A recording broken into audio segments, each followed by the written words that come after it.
In the back room of what was once the Turner estate, a pane of broken window glass clattered faintly in the wind. No one lived there now, not really. The house stood, but it had hollowed. Mold crept through its teeth, wallpaper peeled like skin, and the floorboards whispered things at night. Most people in Vicksburg stayed away. Those who ventured too close said it felt like the house could hear you breathing. It was early autumn when a deputy, chasing down the roots of a long-forgotten land dispute, crossed the collapsed porch and found the Turner family Bible wedged beneath a mildewed flag of Confederate cloth. It was heavy, leather-bound, and warm to the touch despite the cold of the room. Inside, the names were written in slanted black ink, precise and sharp as bone needles. Each entry marked a birth, and each, in time, marked a death. 10 sons over 4 generations, all bearing the Turner name, all born of different mothers, all raised within those same choking walls. But it was the pattern that broke the deputy. Every one of them had died on the same day and their 21st birthday give or take a single hour. The pages chronicled it with ritualistic rhythm.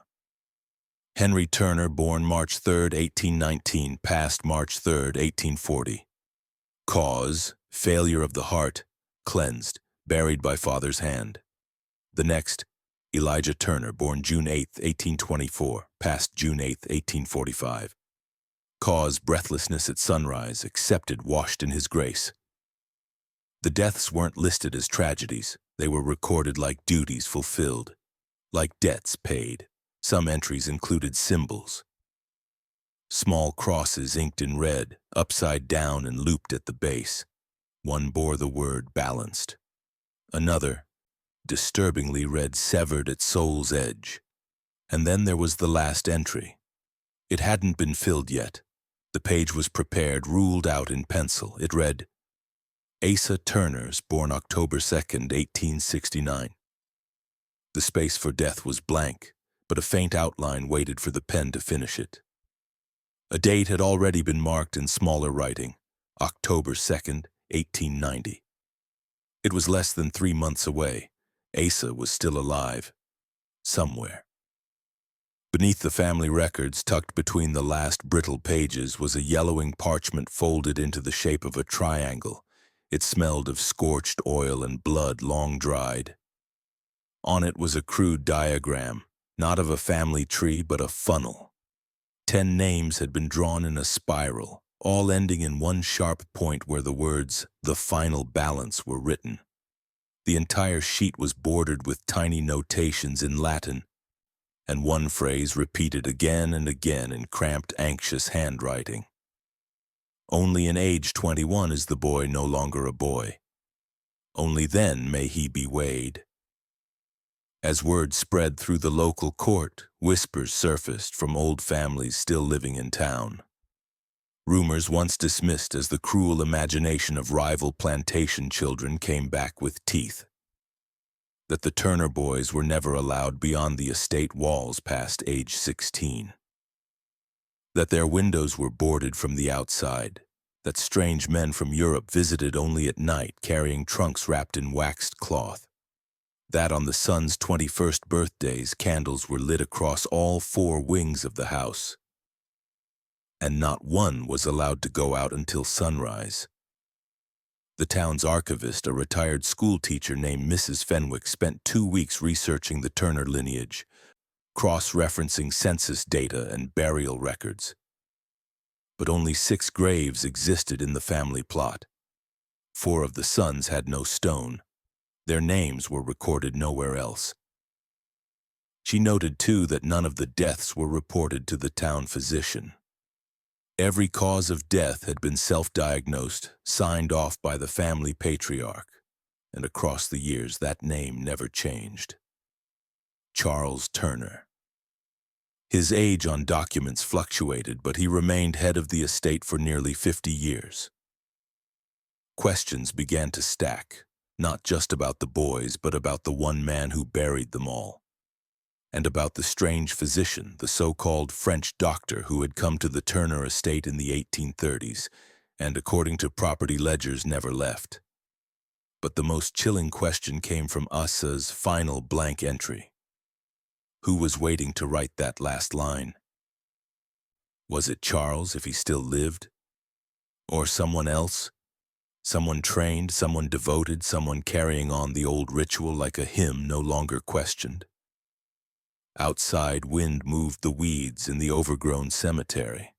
A branch tapped against one of the attic shutters. Somewhere in the house, a door that no longer had a handle opened inward and then closed again. The family Bible remained on the table, heavy, patient, watching. In the summer of 1832, when the Turner plantation was at its peak, when cotton grew like fungus and the labor of men was measured in breath and bone, a man arrived who would never leave. He came by riverboat, tall and pale, carrying a single trunk sealed in waxcloth and bound with iron rivets. He introduced himself as Dr. Lucien Armand, formerly of Lyon, a physician trained in the studies of moral physiology, a discipline not yet recognized even in Europe, but which he insisted would reshape the future of mankind. Charles Turner welcomed him without question. The two men had met briefly at a symposium in Savannah 2 years earlier, and something in Armand's calm, bloodless way of speaking had stayed with Charles. He was not interested in healing. He was interested in control. Dr. Armand moved into the western wing of the Turner house. He spoke little to the staff. He spent nights walking the halls, muttering in Latin and measuring the angles of door frames. He ordered the cellar converted into a psychometric ward, complete with stone walls, drain channels, and ceiling hooks. When the builders asked why, he said it was for the health of the sons. The Turner family, he claimed, was afflicted by a generational imbalance, a spiritual and moral disorder that revealed itself fully only at age 21. He had studied similar cases, he said, in the noble families of eastern France. When boys turned 21, their minds fractured into excess or rot, but if corrected beforehand, they could be bent toward virtue permanently.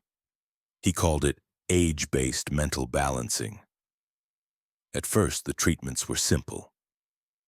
Armand gave the eldest son Henry oils to drink and made him fast during certain moon phases.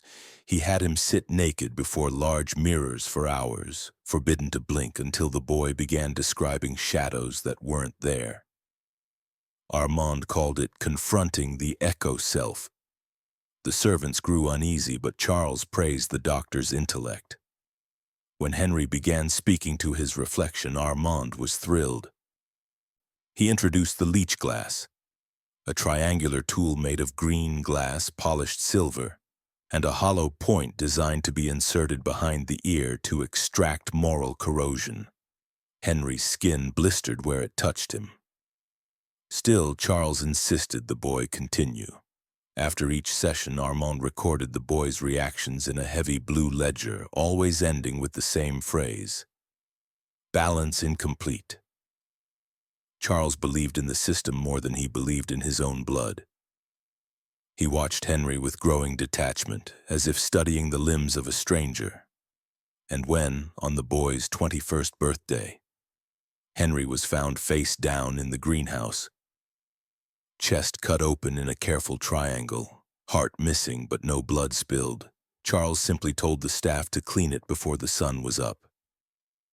The death certificate, written by Armand, read arrested imbalance. Henry was buried behind the orchard alone. No prayers were said. From that moment on, the plantation changed. Armand began preparing Elijah, the second son, for his own balancing. He showed Charles diagrams, the brain cut into quarters with each region labeled not in anatomy but in words like shame, desire, and defiance. He claimed he had perfected a method of charting moral decay by scent, using folded cloth and heated copper. Elijah was made to sleep in a locked room filled with burning herbs and soaked gauze. Every morning Armand sniffed his sheets and declared whether his soul weight had increased. By age 17, Elijah barely spoke. He had learned to smile when ordered and to still his breathing when watched. At 20, Elijah was told that his final test would determine whether his life was his own. Armand presented him with a gift, an iron cradle, adult-sized, laced with mirrors and lined with salt.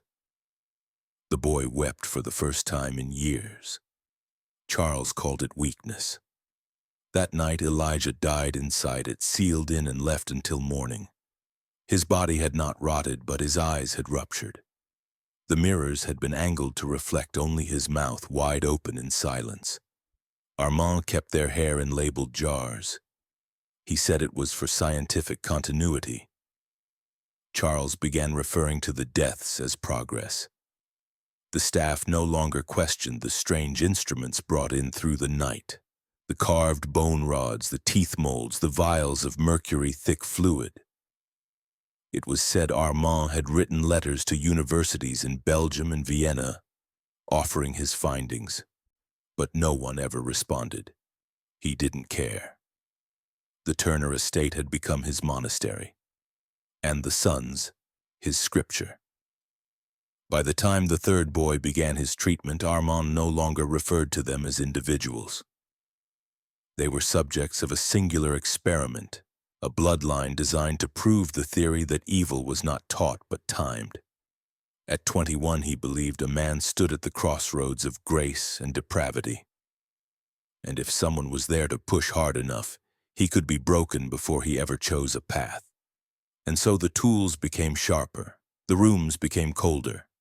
The balance, as Armand often whispered while sharpening wire-thin needles by candlelight, was almost complete. By the winter of 1835, Dr. Lucien Armand had declared that the Turner family's affliction was no longer merely spiritual or mental. It was cellular. He believed the imbalance of the male heirs resided in the composition of their blood, which he claimed carried the fever of unformed morality. He wrote that most men bled with the rage of impulse by age 21, and without intervention that rage turned inward or explosive. He called it moral boil and said the cure must be cut out in time. To do so, he introduced the leech glass. It was a set of instruments unlike anything seen in American medicine. Shaped with surgical precision, etched in alchemical markings and made from dark Bohemian crystal reinforced with coiled copper veins. Each tool shimmered with a strange warmth, and some carried the scent of scorched bone even before use. Armand said they were forged in a monastery outside Toulouse, designed to extract vice through pressure and alignment of the inner fluids.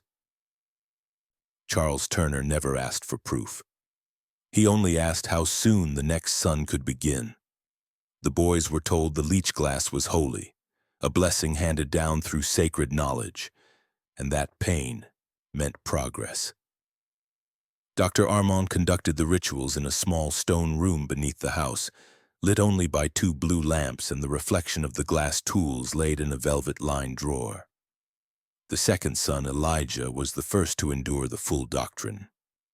On the 7th night of each month, he was led down in silence and placed on a table of polished wood bound with iron loops. Armand would begin by pressing the broad end of the glass tool beneath the boy's jaw, rotating slowly while reciting the same phrase over and over, "We draw not blood, but grief." Then the point would pierce a vein behind the ear, an incision designed not to bleed but to weep, releasing small amounts of fluid into a catch basin etched with his birth date. The blood was never discarded. Armand stored it in narrow vials marked with strange sigils and cooled in a bed of crushed opal and ash. He believed that each extraction removed the weight of temptation, that the darker the blood, the closer the boy was to corruption. Sometimes the ritual lasted hours. The longer it took for the blood to run clear, the more Armand wrote in the blue ledger. Elijah's entries were often annotated with the words, "stubborn sorrow," or "resists repentance." When the boy collapsed from weakness after his 4th month of treatment, Armand inserted a brass pin behind his eye and claimed it had cured a flicker of defiance. Elijah never spoke above a whisper again.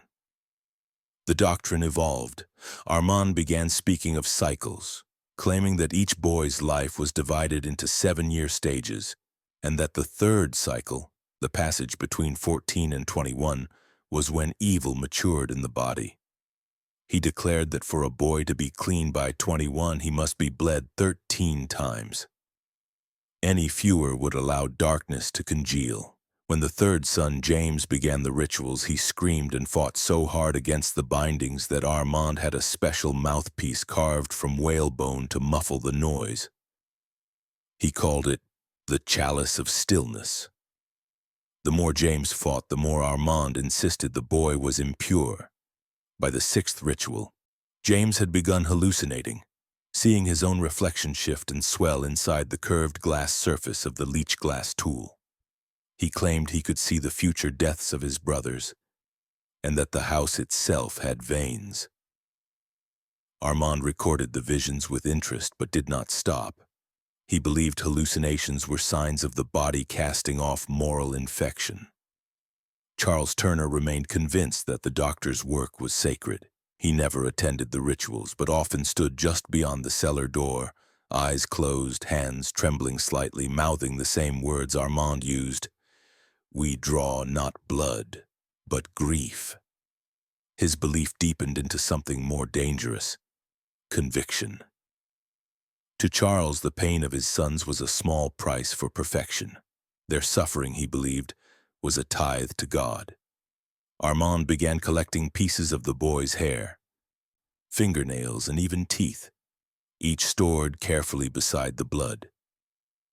He said the boy's flesh remembered sin, and that their parts must be separated from their bones before burial. This was not medicine. This was faith turned inside out. Pain as proof, blood as scripture, the leech glass as altar. The boys were being drained not just of blood but of self, until all that remained was obedience carved into silence. Each month, as the glass shimmered beneath the lamplight, and each drop of blood fell like time being measured, a darker truth took root. The Turner sons were not being healed. They were being prepared. On the morning of March 3, 1840, the Turner household moved with unnatural quiet. The staff had been given no clear instructions, only that the grounds were to be kept still, the windows covered, and no one was to disturb the west wing. Henry Turner, eldest son and heir, had turned 21 that day. No celebration was planned, no guests arrived. Instead, Dr. Armand requested that the greenhouse be warmed with charcoal pots and that a basin of rosewater be left at its center. Henry was escorted there before dawn, wearing a cotton shirt with no buttons and bare feet, the soles already marked with the leech glass rings from the prior month's ritual. His face had grown thin over the last year, drawn inward like a candle burning too fast. But he did not resist. Somewhere in his eyes the fight had ended months before. He entered the greenhouse, and the door was locked behind him. Armand said the final balancing must be done in solitude. By mid-morning, the heat inside the glass structure had risen above 90 degrees. The plants wilted in silence, their leaves folding in on themselves as though witnessing something unbearable. Armand waited outside, timing each hour with a sand-filled orb. Charles stood a few paces back, eyes closed, whispering a phrase to himself over and over, "Let his heart reveal its measure." At noon, when the hourglass ran dry, Armand entered. He emerged 15 minutes later, his gloves soaked through with something darker than sweat, and ordered the door sealed with nails. No one else saw Henry alive again. That evening after sunset, Charles broke open the greenhouse and entered alone. He carried a wooden box lined with red felt and a spool of gold thread. When he re-emerged, his clothes were clean, but his hands trembled. He instructed the housekeeper to fetch a shovel and said the boy had passed from faintness of the heart. No physician was called. No funeral was held. Henry's body was wrapped in linen and buried just before midnight behind the orchard where the ground was soft from spring thaw. The staff were ordered not to speak of the death, not in the house, not in town, not even in prayer. His name was not carved into a headstone. It was inked into the family Bible, and that was enough. But what had been done inside that greenhouse would never fully disappear. A week later, the gardener entered to remove the withered plants and found a stain at the center of the floor, a wide oval shape, bleached into the boards where the wood had cracked upward as if from heat or pressure. Embedded in the soil beneath were pins, dozens of them, small, thin, and etched with tiny letters. One of the younger maids found a square of white fabric wedged behind a potted fern. On it was a diagram drawn in blood and ink of a heart folded open like a flower, each chamber labeled with sins: desire, pride, doubt, and voice. The final chamber was blank except for one word: measured. In the weeks that followed, Charles became more devout in his routines. He prayed at the same hour every day, always kneeling in the exact center of the drawing room, never allowing anyone to step on the rug beneath. He began writing in a new ledger, one bound in pale leather and locked with a brass clasp. Only Armand held the key. The two men met every Friday night, never speaking during the meetings, only writing. When the staff passed by the study, they could sometimes hear the scratching of pens and once, faint humming that didn't sound like any song they knew. Armand grew quieter but more focused. He began preparing Elijah, now 16, with longer periods of fasting and new forms of resistance testing. He hung bells in the boy's room that were triggered by movement and would ring through the night if he turned in his sleep. Each time they rang, Elijah was punished with silence, locked in a black room for hours, sometimes days. Armand said it would teach him stillness, teach him to stop the chaos from growing inside. Elijah lost the ability to speak above a whisper, but Armand wrote in the ledger that progress was clear. Henry's death was not just the first, it was the pivot. From this point forward, the house no longer raised sons, it refined them, it carved them down like stone being shaped by gloved hands. The greenhouse was never used again. It remained locked, rotting slowly, filled with the smell of old heat and something faintly metallic. No one spoke of Henry, but his absence became a rule, a presence heavier than memory. The silence he left behind was louder than any scream and far more permanent. From the day of Henry's burial, Elijah Turner's world shifted without warning. Doors that had once remained open were now locked. Meals were measured not by hunger but by obedience. Mirrors were removed from his room. He was no longer called by his name, only the vessel. Dr. Armand explained that the years between 17 and 21 were a descent, not a climb, and that Elijah's value would be determined by how little he carried with him at the end. The boy, once known for his laughter, no longer laughed. He didn't speak unless spoken to, and even then his eyes would flick to the corners of the room as if searching for something invisible waiting to punish him.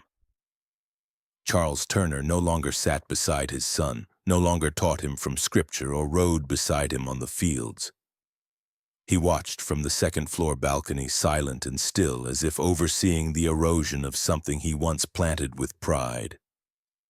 Armand had told him Elijah must be emptied before he could be judged, and Charles accepted it without pause. In the months leading to Elijah's 21st birthday, a new artifact was introduced, an hourglass, forged not from clear glass, but a dark, almost obsidian black crystal. Its sand, if it could be called that, was iron dust ground to a fine powder, dyed with bloodroot and ash. Armand called it the gravitas. He told Elijah it was not time being measured, but moral weight. The hourglass would not tell him when his end had come, but how heavy his soul had become and whether it would sink beneath its own corruption. Elijah was ordered to turn it over each night at sunset, Each time it ran through, he was told to watch it to completion. If he blinked or looked away, the cycle would restart. Sometimes it took minutes, sometimes hours. The black sand flowed inconsistently as if manipulated by an unseen will. Armand told him this was the result of internal conflict. Elijah began whispering to it in the dark. At 19, Elijah's fingernails began falling off. Armand said it was stress leaving the body. At 20, he began losing his hair in patches. His body shook when he slept, often waking him with seizures so violent that the servants were forbidden from entering his room after dark. Armand claimed this was expected, part of the shedding. Charles called it proof.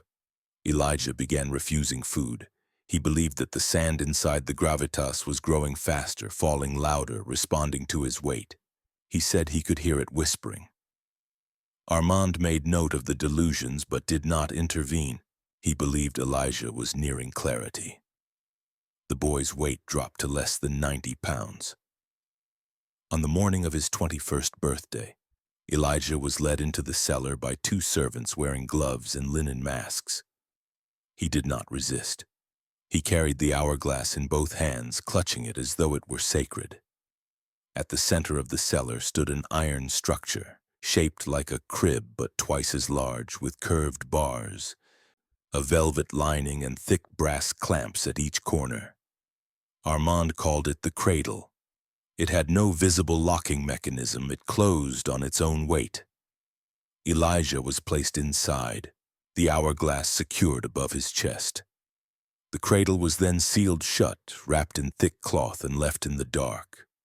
Armand said that if Elijah's soul was light, the cradle would open by morning. If not, it would remain closed. At dawn, the cloth was removed. The cradle had not moved.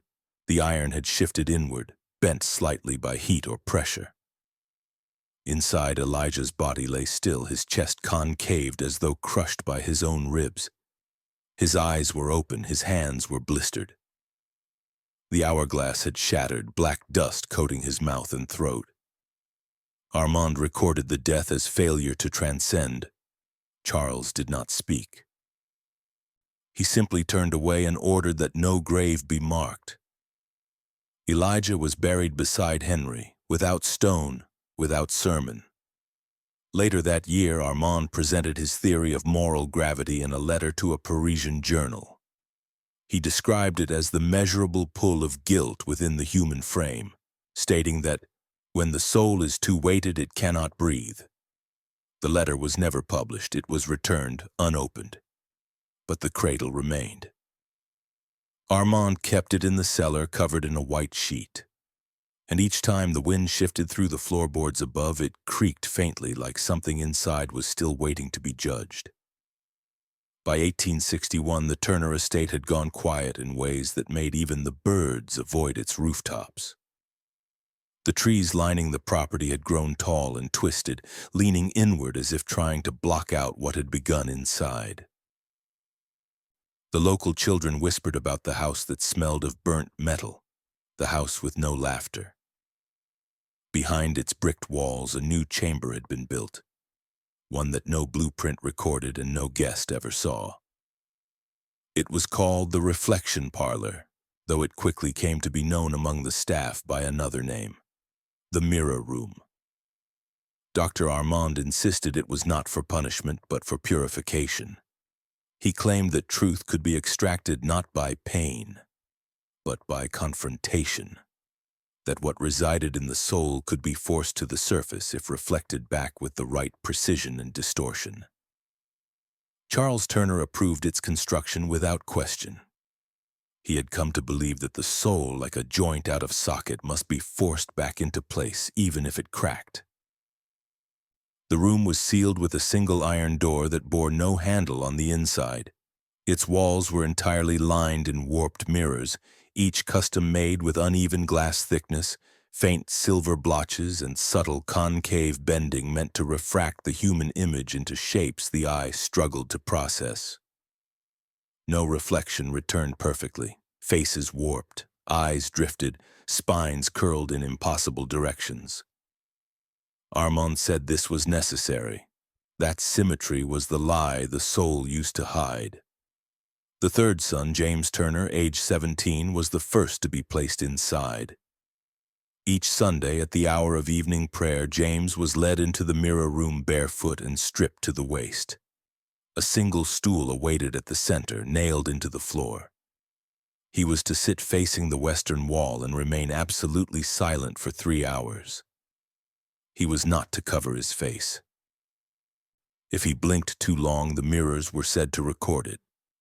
Armand called it weight tracking, an invented theory based on the idea that guilt left a visual residue, something that could only be burned away by repetition and shame. He told James that the mirrors would not reflect what he looked like, but what he deserved to become. At first, James endured it. He wept during the first session. The second, he vomited. By the third, he began speaking to the mirrors, whispering to them as if they were people he had forgotten or wronged. After the 6th week, his hands trembled constantly, and he developed the habit of biting the inside of his cheek until it bled. The staff noticed he no longer stepped on symmetrical floor tiles. He walked in zigzags and stared at his reflection only when it rippled in water. One night, he refused to go into the room. He fell to the floor, clutching the doorway, begging not to return, screaming that the mirrors showed things moving behind his spine. Armand ordered him dragged in. Charles called it rebellion and struck his name from the household record for the week. The final session came 2 days after James's 21st birthday, delayed by what Armand called a necessary soul steeping. James was pale and nearly unresponsive by then. He had lost so much weight that his ribs protruded like wings folded too tightly against the skin. He was placed on the stool and the door was locked behind him. The candles in the room were left unlit. Armand said darkness would bring out the deeper reflections. What happened inside in the following hours was never recorded, but the staff reported hearing faint tapping from beneath the floorboards. Rhythmic at first, then erratic, like a heartbeat dissolving. By morning, the mirror room was silent. When the door was finally opened, the mirrors were cracked, each one split in a different direction, as if from inside. At the center of the room, James's body was arranged in the exact shape of the Turner family crest.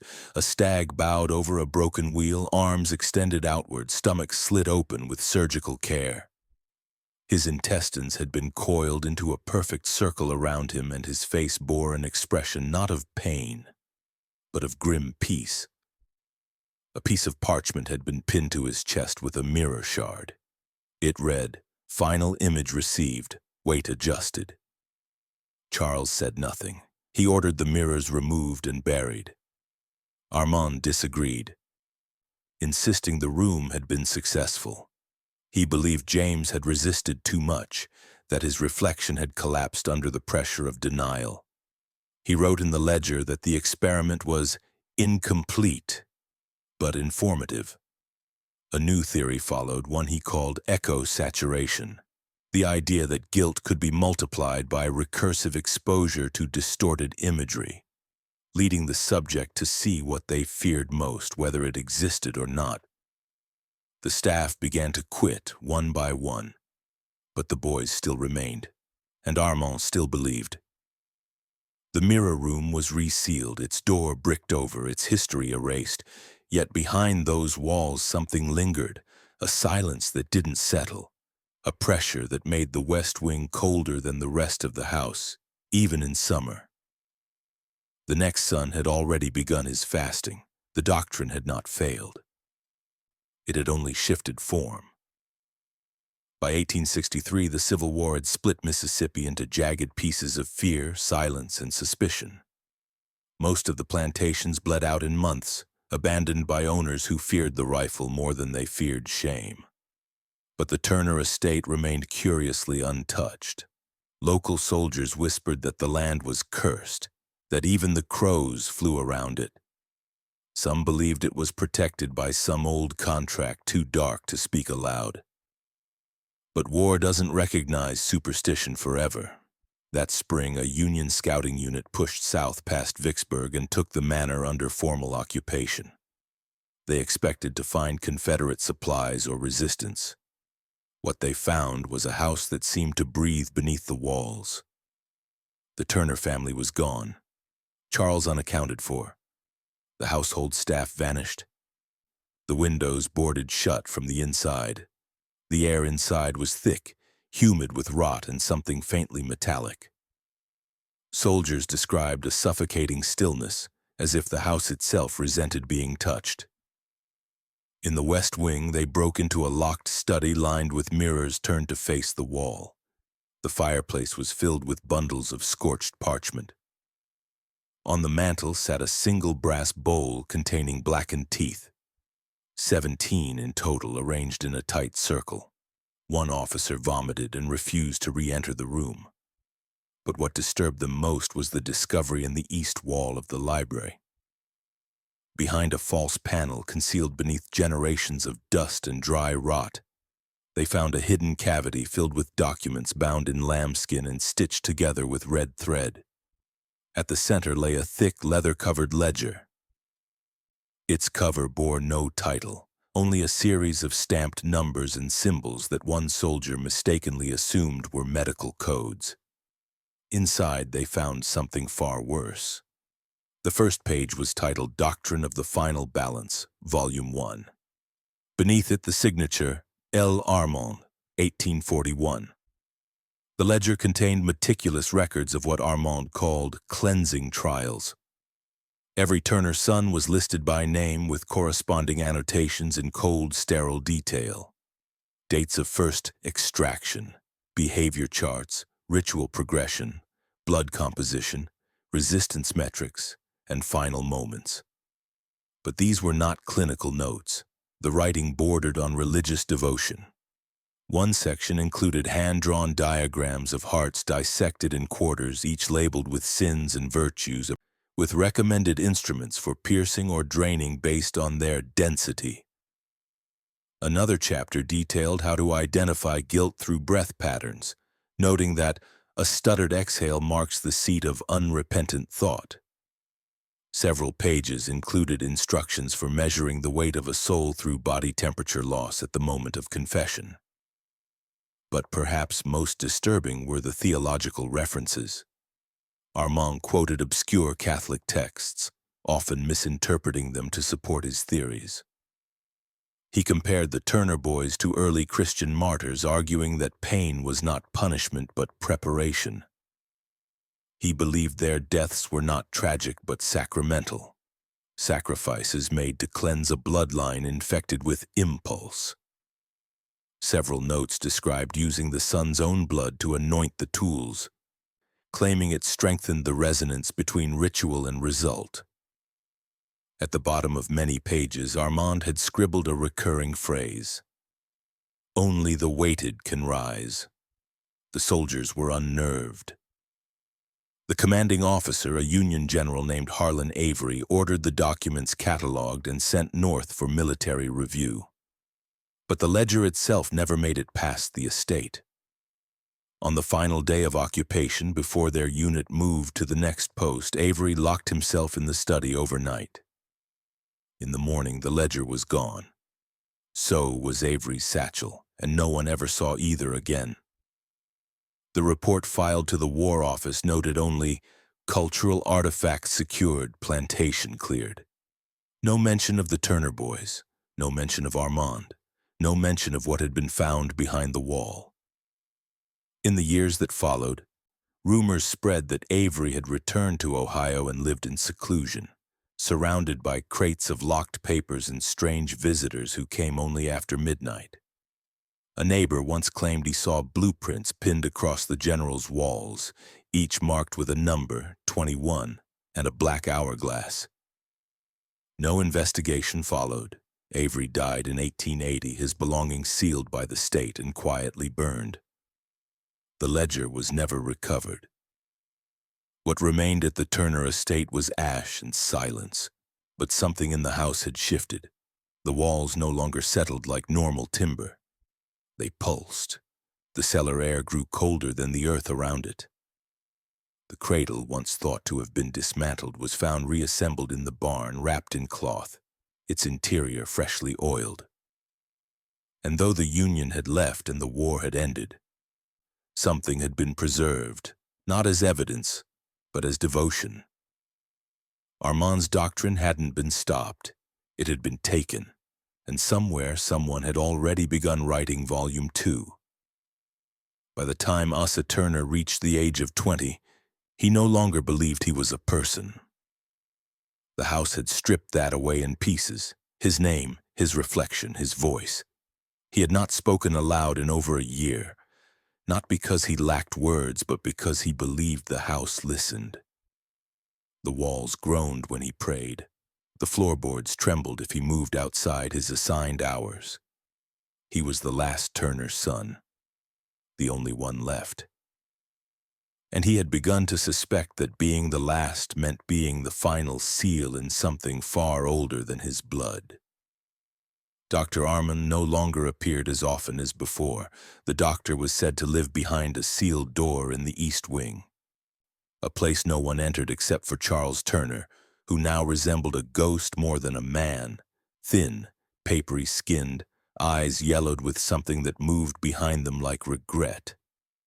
But Asa knew better. His father did not regret. His father obeyed. The rituals had changed again. Asa was not subjected to the leech glass nor the iron cradle. His burden was different. Armand had declared that Asa was not a patient but a vessel, God's ledger, meant to carry all the weighted sins of the bloodline until the night they were tallied and cut away. Asa was required to sleep on cold stone, not bed sheets. He was given no mirror. His meals were carved into perfect circles and left at precisely the same hour, untouched by human hands. Once a month he was summoned into the chapel, a windowless room built within the heart of the estate, where old hymns were played backward through a gramophone and burnt offerings were dropped into a copper funnel set into the floor. Hair, blood, teeth. Asa was told these were fragments of his brothers, preserved to keep the chain unbroken.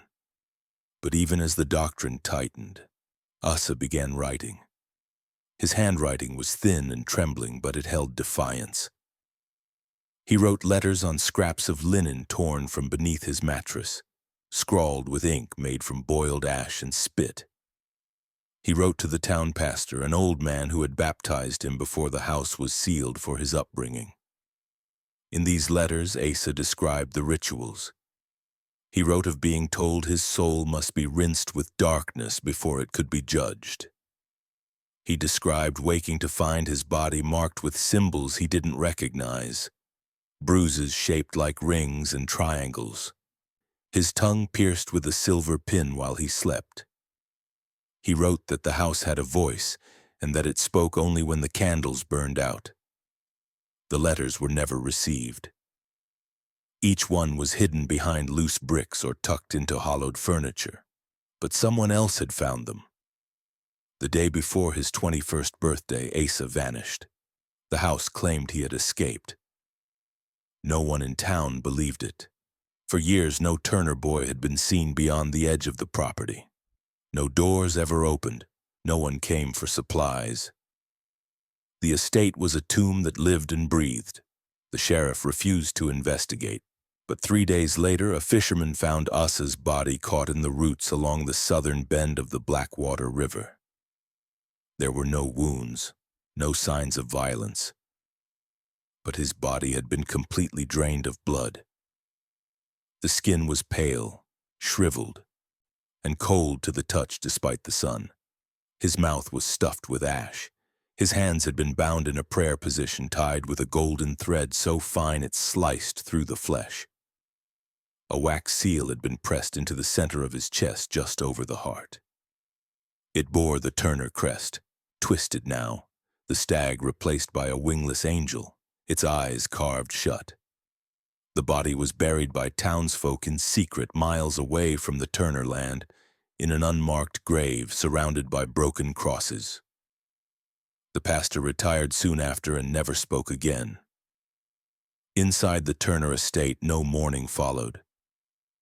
The mirrors in the west wing were polished. A new ledger was begun, its pages blank except for one sentence on the first line. Balance complete. Prepare the house. Dr. Armand was never seen again, but stories persisted. That strange men came and went through the estate long after the Turners were gone. That chanting could still be heard at night from the edge of the fields. That the house had never been built to live in, only to suffer within. Asa had been the last, but in death the doctrine was not buried. It was fulfilled, and whatever had waited behind that sealed chapel door had finally received its final entry. The Turner estate stood empty for nearly a decade after Asa's death. Nature tried to take it back. Ivy curled around the windows, moss swallowed the steps, and birds built nests in the eaves. But something deeper clung to the house, something that made even the most desperate wanderers keep moving. Those who approached said the air changed near the property line, that you could hear a sound beneath your own footsteps like breath rising from the earth. The Turner name faded from the town's mouth like a shame they were never supposed to speak. And yet the house remained, untouched, intact, watching. But rot doesn't wait forever. In 1901, the county finally seized the land for unpaid taxes, and the estate was listed for auction. No one bid publicly, but someone did buy it, under a name no one recognized and through paperwork signed without dates. When the new owners entered to survey the property, what they found was not a house waiting to be restored. It was a body holding secrets. The inspection team was made up of laborers, not historians. They came to assess damage and assign cost, but within the first day, 2 workers refused to return. The walls, they said, made noise, not creaking or settling, but sighing, like something alive and sedated. Beneath a rotted floorboard near the east wing staircase, one man discovered a crawl space filled with children's shoes, all arranged by size and wrapped in waxcloth. Behind a loose panel in the attic, a full-length mirror was found covered in burlap and sealed with wax at each corner. When removed, the glass underneath was perfectly clean, except for one long, wet streak, as if something had dragged a single finger across it from inside. But the worst discovery came on the 3rd day. Behind a bricked-over portion of the cellar, sealed not with mortar but with hardened pitch and bone ash, the crew uncovered what they believed was a coal room. It wasn't. It was a chamber, windowless and dry, with wooden beams scorched in specific, deliberate patterns. Carved into the foundation stones were ritual diagrams, circles inside triangles, numbers crossed out and rewritten, names etched and scratched over again and again. Dozens of names. Some matched the Turner sons, but most didn't. Beneath the dirt floor, when they began digging to run water lines, the bones came up in pieces, jawbones too small to be adult, vertebrae not yet hardened with age. They found finger bones wrapped in ribbon, ribs bundled like firewood. There were no coffins, no markers. Some were buried just inches deep, others stuffed into narrow channels beneath support beams. In total, the remains of at least 16 individuals were uncovered, only 7 of whom matched the Turner lineage. The rest were strangers, young men from nearby towns who had been reported missing across 30 years, almost all declared dead from illness or war desertion. None had been traced to the Turner estate. No one had thought to look. The sheriff was summoned but stayed no more than 20 minutes. He left pale and mumbling, refusing to file a report. The town council met the next morning. There was no vote, no public notice, no court order. A decision was made in silence. That night, without ceremony, men from the town brought barrels of kerosene and oil-soaked rags. They entered through the south door, placed the accelerant strategically, and exited without lighting a match. It was an old man, one of the gravediggers who returned an hour later and did what the others wouldn't. The fire burned for 6 hours. It didn't spread. It consumed exactly what it was meant to and nothing more. By dawn, the house was gone. No photographs were taken. No newspapers covered the event. The property was quietly reclassified and left fallow. Over time, the ground hardened. No grass grew. Children were told not to play there, but they didn't need to be warned. They already knew. The dreams kept them away. The Turner house had been erased from maps, but not from memory. And the town did not speak of what was found inside, not because they were afraid, but because they were complicit. For decades, people had wondered about the missing sons, the sick boys, the strange sounds from the estate. And for decades, they had looked away. The bones were not reburied. They were scattered along the riverbank one night and left to vanish. The diagrams carved into the foundation were photographed, then burned. The mirror was shattered and tossed into the well. But even then, some things clung. Animals stopped drinking from that well.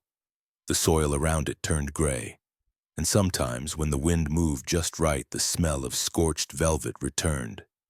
Soft, bitter, like memory burned just slightly too late. The Turner house hadn't been demolished, it had been sacrificed. Because the people who lived around it understood one thing too clearly, that the evil inside hadn't been built by accident. It had been designed, and it was never meant to be lived in. Only to complete something that had always known how to wait. By the 1920s, Mississippi had changed on paper, but not in spirit. Towns rebuilt themselves with brick and timber. Rail lines snaked through what had once been cotton fields, and new words filled public life: progress, regulation, reform. But some houses, long burned down, continued to exist in ways more powerful than fire. The Turner estate had been gone for 2 decades, reduced to ash and silence, but its shadow hadn't left. It lingered in courtrooms, in whispers traded between midwives and judges, in the kinds of stories told only after the bottle ran low and the porch lights dimmed. People had stopped saying the name Turner aloud, not because they'd forgotten, because remembering too clearly made your hands shake. So when Mississippi's legislature passed House Bill 449 in the winter of 1922, no one publicly questioned it. It outlined a series of regulations that had never been proposed before.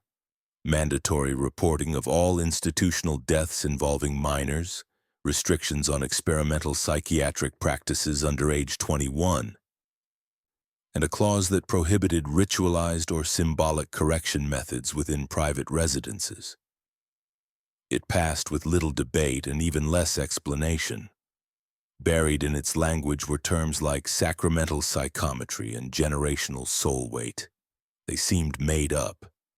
But those who had lived long enough recognized the phrasing. It wasn't made up, it was repackaged. The law didn't name the Turner house, but everyone knew what it was trying to bury. Again. The term private institutional harm became the official phrase. It allowed the government to acknowledge a kind of abuse so methodical, so ritualistic, that it no longer looked like violence, it looked like tradition. Doctors were now required to register any procedure that involved moral or spiritual cleansing. Families who homeschooled their children under religious pretense were quietly surveyed. Licenses were revoked from rural physicians who couldn't explain certain tools found in their basements. And yet no one ever said the word leech glass again. The state had found a way to scrub its conscience without leaving fingerprints. But memories don't obey laws. In the decades that followed, the Turner story festered in the dark like a wound that had closed over without healing. Journalists tried to write about it. 3 went missing. One reappeared a year later in Ohio, unable to speak, with his notebooks filled with mirror drawings and the words, "He's still watching," scratched across every page. Teachers in Vicksburg were instructed not to discuss the Turner family in history lessons. Seminary students were warned not to drift into theology not recognized by Rome or reason. And yet the rumors grew. Some believed Armand had fled to Europe and continued his work in private monasteries. Others whispered he'd never left, that he had moved underground, literally into the tunnels beneath the old plantation lands. A few insisted he'd never been alive to begin with. Just a shadow passed from father to son like a ritual that nobody remembered starting. Then in 1991, the earth gave something back.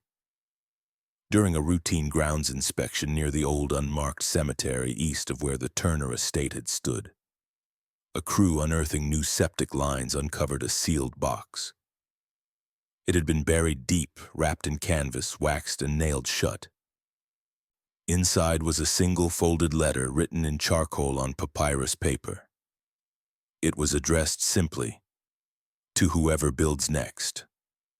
The handwriting was cramped but controlled. The message was clear.